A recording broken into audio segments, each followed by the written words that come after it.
Hello everyone, welcome to civil brains YouTube channel. तो इस साल का फर्स्ट वीडियो है। तो first I want to wish everyone a very happy new year. And इस साल में जो भी जॉब आप कर रहे हो, आई विश कि आप अच्छे पोजीशन में चले जाओगे। एंड ऑल्सो जो भी सैलरी आप ले रहे हो, आई एक्सपेक्ट कि इस साल उससे ज़्यादा सैलरी वाले जॉब में आप चले जाओ, so that way you can upgrade your knowledge and you can go to a better position. And also जितने भी स्टूडेंट्स ने हमारे चैनल को सब्सक्राइब किया है, आई थिंक इस साल में almost we have touched 40K का subscriber. So I thank all the subscriber who have subscribe to my channel. And also maybe in this year will try to touch around 100K का subscriber. But one thing is that इससे मेरा growth होगा। इसके साथ साथ I wish कि आप मेरे चैनल देखते हो, you gain knowledge, you are taken lot of my courses and all. I am happy for that. Only the thing is इससे मेरा ग्रोथ होगा। आई विश कि इसके साथ मेरे ग्रोथ के साथ साथ आप लोगों का भी ग्रोथ होना चाहिए। And in this year I wish all my students that you should, अगर किसी को जॉब नहीं मिला है, definitely you should get a better job. जो जॉब कर रहे हैं वो are not happy with their current job, try to change a job. And जिनको कम सैलरी मिल रहा है, upgrade your skills and go to a better position and earn a better salary, right? या सो आज का जो वीडियो रहेगा that will be a bit about on the financial planning. कि होता क्या है कि सारे लोग पैसे तो कमा लेते, बट उसको कैसे सेविंग्स करना है, किस तरह से हमें प्लान करना है। Many many people don't know that. Even when I started my career also, हमें भी आइडिया नहीं था, because there was no one to guide us, right? तो हमारा दिमाग में क्या है कि सर सैलरी 15-20 हज़ार रुपए, उसमें सेविंग क्या करेंगे? सो ये वाला माइंडसेट है। मतलब माइंडसेट क्या है कि अगर मैं ज्यादा सैलरी से अर्न करूंगा तो मैं ज्यादा पैसा सेव कर सकता हूँ। So that is a thinking what we have. But actually ऐसा काम नहीं करते। जो भी सैलरी आप अर्न करोगे ना, उसमें से आपको फर्स्ट थोड़ा सेविंग्स करना पड़ेगा। जो बचा हुआ सैलरी उसको आपको एक्सपेंसेस में डालना पड़ेगा। Okay, so that is a theory.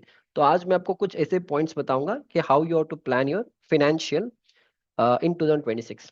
So first thing is that सारे लोग एक हेल्थ इंश्योरेंस बना लेना। Okay, so why health insurance is required? मान लो आप कहीं पे भी जॉब कर रहे हो, ऑफ कोर्स कंपनीज, कुछ कंपनी हेल्थ इंश्योरेंस प्रोवाइड करते, कुछ लोग प्रोवाइड नहीं करते। सो अगर लेट्स से आप कहीं पे भी जॉब कर रहे हो, कुछ हो गया आपके साथ, और लेट्स से कुछ ऑपरेशन करना पड़ा, कुछ भी हो गया, लेट्स से 1-2-3 लाख रुपए का खर्चा है, बट अब 2-3 लाख रुपए कहाँ से लाओगे? इतना सेविंग्स अगर आपने करके रखा है then it's well and good. तो ऑलवेज बेटर आप एक हेल्थ इंश्योरेंस बना लेना। हेल्थ इंश्योरेंस आप लेट्स से एक पॉलिसी बाजार, मैंने पॉलिसी बाजार से बना के रखा है, वो मैं आपको दिखा दूंगा।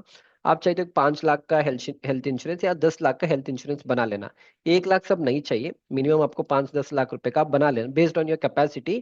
क्योंकि 5 लाख का करोगे तो आपको ईएम जो मंथली पेमेंट होगा आई थिंक 500 के आसपास आ जाएगा। एंड 10 लाख के अराउंड 700-800 रुपए में आ जाएगा। आप एक बार वेरीफाई कर लेना कितना आएगा, ठीक है? आई थिंक उससे भी कम आ सकता है। बट मेक श्योर जिस कंपनी से आप कर रहे हो they have a better claim settlement ratio, and उस हिसाब से आप एक हेल्थ इंश्योरेंस बना लेना। ताकि अगर कल कुछ हो जाएगा आपके साथ, अगर आप हॉस्पिटलाइज भी हो जाओगे एंड लेट्स से 3-4 लाख रुपए का बिल भी आ जाएगा ना, तो insurance company will take care of that. तो आपको हाथ से 3-4 लाख रुपए लगाने की जरूरत नहीं है, राइट? सो उसके लिए आपको क्या करना है, you can go for policy बाजार। मैंने पॉलिसी बाजार से बना के रखा है for me and for my family. आप लोग भी बना के रख सकते हो। मैंने वो अनलिमिटेड वाला प्लान लिया है। मेरा जो ईएमआई आता है आई थिंक 1,700 रुपये आते हैं पर मंथ का। वो मैंने 1 करोड़ के ऊपर लिया है, उतना सब आपको जरूरत नहीं, मैंने अपनी फैमिली के लिए लेके रखा है। आपको क्या करना है, आप 5-10 लाख रुपए का करिए, काफी है। वो आई थिंक 500-600 रुपए के अंदर आपका हो जाएगा। So that one thing you to do. अगर आपको करना है तो डेफिनेटली व्हाट्सएप में मैं एक नंबर दूंगा पॉलिसी बाजार का, जिस बंदे ने मेरा पॉलिसी करके दिया है, आप उनसे बात करके you can get it done if you interested. अगर आपको दूसरे जगह से करना है आप वहां से भी कर सकते हो, not a problem. Okay, that's the first thing which you how to do. Okay, health insurance बना लेना। आपको लगेगा कि सर ये सब वेस्ट है, ये सब वेस्ट नहीं होता है। कल अगर कुछ हो जाएगा ना, all this things is going to help you a lot. Second thing क्या है ना, फर्स्ट हो गया इंश्योरेंस का तो हो गया। देखो एक और आता है लाइफ इंश्योरेंस। लाइफ इंश्योरेंस अभी जरूरत नहीं है। लाइफ इंश्योरेंस तभी यूज होगा अगर आपका लेट से कोई शादी हुआ है, या आपका जो सैलरी है, बेस्ड ऑन दैट सैलरी अगर आपको घर चलाना है, आपके your family your parents are depending on your salary, only then आपको लाइफ इंश्योरेंस लेना पड़ेगा। I mean term insurance. Otherwise right at this stage not needed. अगर आपका शादी हुआ है, in that case you take term insurance also, but initially go for a health insurance. इसके बाद ये एल आई सी के बहुत सारे पॉलिसीज आते हैं, एंड यूलिप के कुछ प्लान्स आते हैं जिसमें आपको साल में 1-1 लाख रुपए का पेमेंट करना पड़ेगा, 15 साल के बाद इतना सब होगा। एंड फिर ये बैंक का आरडी आता है ना, हर महीने आप 5-5 हजार का बैंक में, बैंक मतलब आपका पोस्ट ऑफिस का जो आरडी आते हैं वो सब आपको करना नहीं है। इससे आपको कोई फायदा नहीं होने वाला है। सिर्फ एलआईसी और ये जितने भी लोग हैं ना, इनके एजेंट है, सिर्फ उनको फायदा होगा, इससे आपको कोई यूज नहीं है। तो डेफिनेटली ये एलआईसी के पॉलिसीज एंड फिर ये जो यूलिप वाले प्लान्स आते हैं, साल में 1-1 लाख रुपए भरना, 15 साल के बाद आपको इतना बोनस सब मिलेगा, वो नहीं करना है। और पोस्टल के जितने भी स्कीम्स है, ओके, आरडी भरने, ये सब नहीं करना है आपको। इसमें आपको पैसा अगर आप लगाओगे, इसमें आपको कोई रिटर्न्स नहीं मिलने वाला है। So don't do all those things. Next is क्या करना, आपको एक इमरजेंसी फंड बना के रखना है। तो what is this emergency fund? मान लो कल आपको अर्जेंट में 25,000-30,000 रुपए चाहिए, तो definitely will not have it, right? In that case आपको क्या करना है, एटलीस्ट एक 6 महीने तक, एक एटलीस्ट एक 6 महीने, फॉर एग्जाम्पल लेटर से, आप लेटर से मैं एक एवरेज ले रहा हूँ, ठीक है, आप महीने का लेटर से 20,000 रुपए कमा रहे हो, 20 या 25,000, what ever it may be. आप हर महीने एक 2,000 के आसपास आप सेविंग कर लेना, 2,000 rupees per month you save it. और इसको क्या करना है, अलग से एक अकाउंट में रखना है।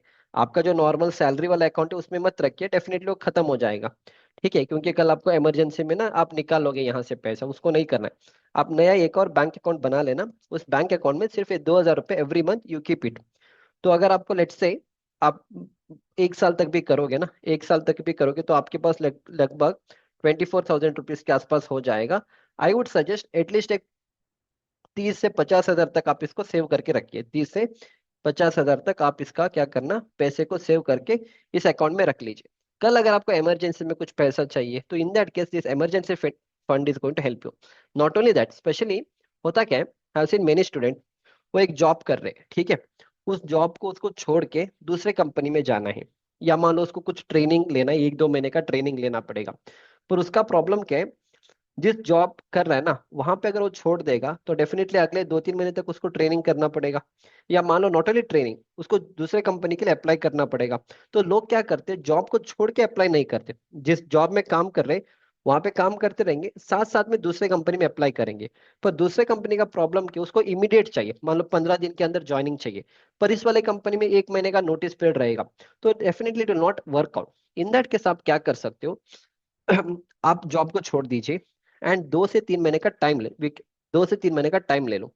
पर उस 2 से 3 महीने के लिए आपको खाने पीने के लिए तो पैसा चाहिए, ऑफकोर्स अभी आपका सैलरी नहीं आ रहा है, तो आपके पास कुछ तो सेविंग्स होना चाहिए ना, so that you can at least in 3 महीने में you can apply for a better position, और you can apply for a better companies. और मान लो 3 महीने का कहीं से आपको ट्रेनिंग लेना पड़ेगा, what ever it may be, तो ये जो आपने सेविंग करके रखा है ना इमरजेंसी फंड, ये आपको वहां पे काम आएगा।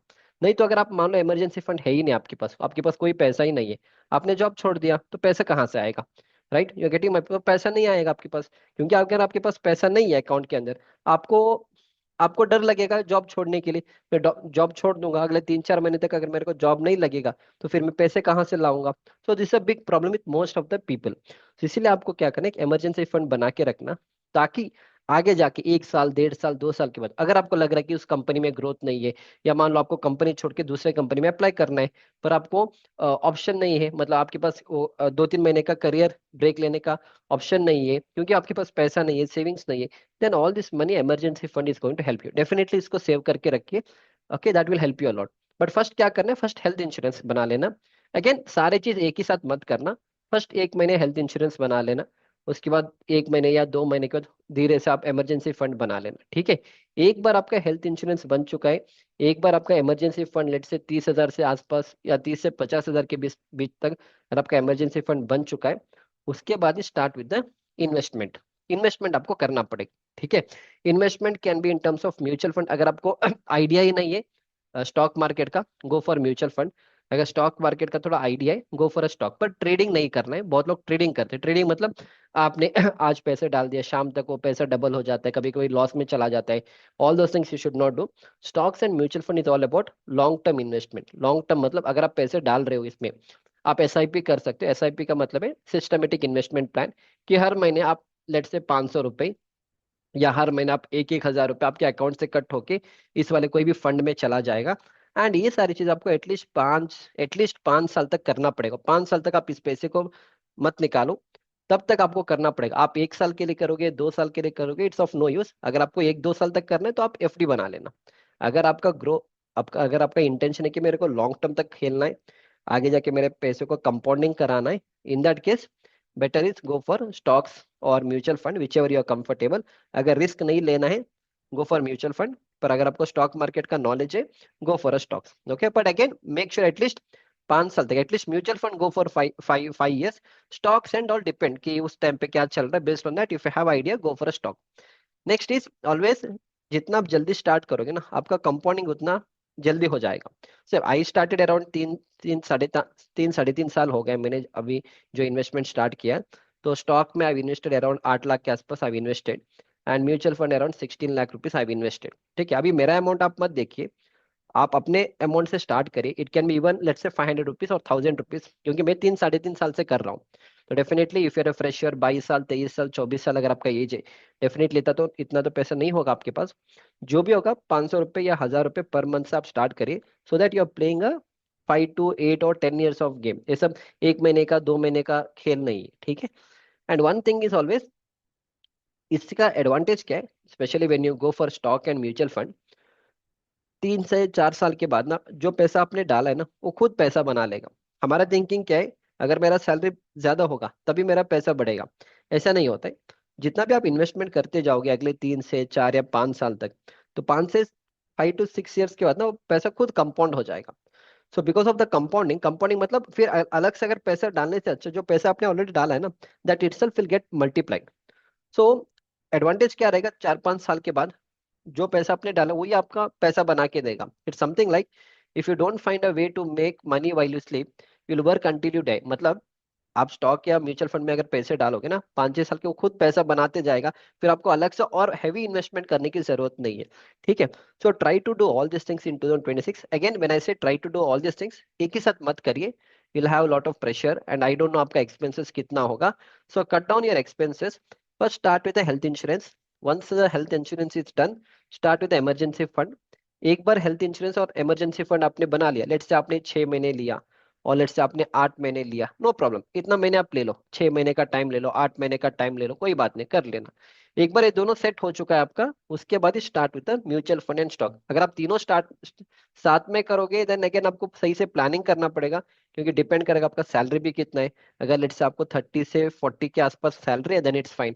अगर 15 18 हजार का सैलरी बहुत सारे स्टूडेंट्स का होता है, तो in that case of course सारी चीजें आप नहीं डाल सकते, क्योंकि आपको हॉस्टल या मान लो हॉस्टल या पीजी का भी रेंट देना होगा, खाना पीने का भी आपको देखना होगा, कुछ लोगों को घर में भी पैसा देना होगा। Okay, you getting my point. इसलिए go based on your requirement, you try to do all this things. And बहुत सारे स्टूडेंट्स क्या करते हैं, कुछ पैसा अपने घर में देते, इवन दो घर वाले लोगों को उतना जरूरत नहीं है। फॉर एग्जाम्पल, लेट्स से घर वाले लोगों को सिर्फ 3 हजार रुपये का रिक्वायरमेंट है, लेट्स से, पर आप लोग 5 हजार रुपये वहां पे स्पेंड करते हो, उनको 5 हजार रुपये देते हो, एंड घर वाले क्या करेंगे, 2 हजार ऐसे ही रख देते हैं अपने पास। तो पैसा किसी काम का नहीं है, वैसे किसी काम का वो पैसा खुद काम नहीं कर रहे हैं। अगर आप वही 2 हजार रुपये, if you do some SIP, SIP मतलब सिस्टमेटिक इन्वेस्टमेंट प्लान, इधर इन म्यूचुअल फंड और in stock, specially in mutual fund, तो पैसा 2 3 महीने के बाद वो खुद पैसा बना के देगा। समझ में आ रहा है ना? तो दैट इज वाई जितना आपके घर वालों को चाहिए उतना पैसा आप दीजिए। एक्स्ट्रा जो आप पैसा दे रहे हो ना उनको, यू इधर keep it as emergency fund for you, और you start a bit about investing in mutual fund. Okay, start with mutual fund. अगर स्टॉक समझ में नहीं आते, go for a mutual fund, not a problem, ठीक है। समझ में आ रहा है? So try to do all this things, and if you want more information, क्या हाँ सर ये तो मैंने स्टार्ट किया पर मेरे को आइडिया नहीं है किस वाले में इन्वेस्टमेंट करना है and all, so definitely WhatsApp me, don't call me, WhatsApp me, and when you are ready to invest just update me। मैं बताऊंगा आपको कहाँ पे क्या इन्वेस्ट करना है। ऐसा नहीं कि बताऊंगा कौन से स्टॉक में सब करना है, I'll give an idea कि करना किस में है बस, ठीक है। That's it। So this was all about this particular video। Try to implement this so that by the end of 2026 at least you are on a right track. At least एक health insurance है आपके पास, एक आपके पास एक emergency fund है। कल अगर आपको लगेगा कि 1 साल के बाद आपको जॉब छोड़ना है, then you don't have to worry for the money. आपके पास 40 से 50 हजार का सेविंग्स है। इससे आप जॉब छोड़ के कोई कोर्स करना है, हायर स्टडीज करना है, या मान लो कुछ भी करना है ना, you have at least money. End of the day you should have money in your account to do anything, नहीं तो रिस्क नहीं ले पाओगे आप, राइट? नहीं तो फिर आप डर डर के रहोगे, यार पैसा नहीं है कैसे जॉब छोड़ो। All those things will come in your mind. So definitely try to implement all these things in this particular year।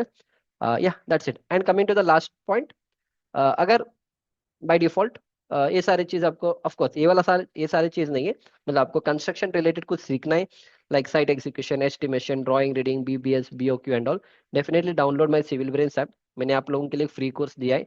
Try to enroll in the free course. See how I teach. And if you feel my content is good, if you feel this is something which you're looking forward to learn, definitely enroll in my other courses. And मेरे channel में और भी बहुत सारे videos हैं, definitely check it out so that you can upgrade your knowledge. And I'll see you back in the next lecture. Thank you.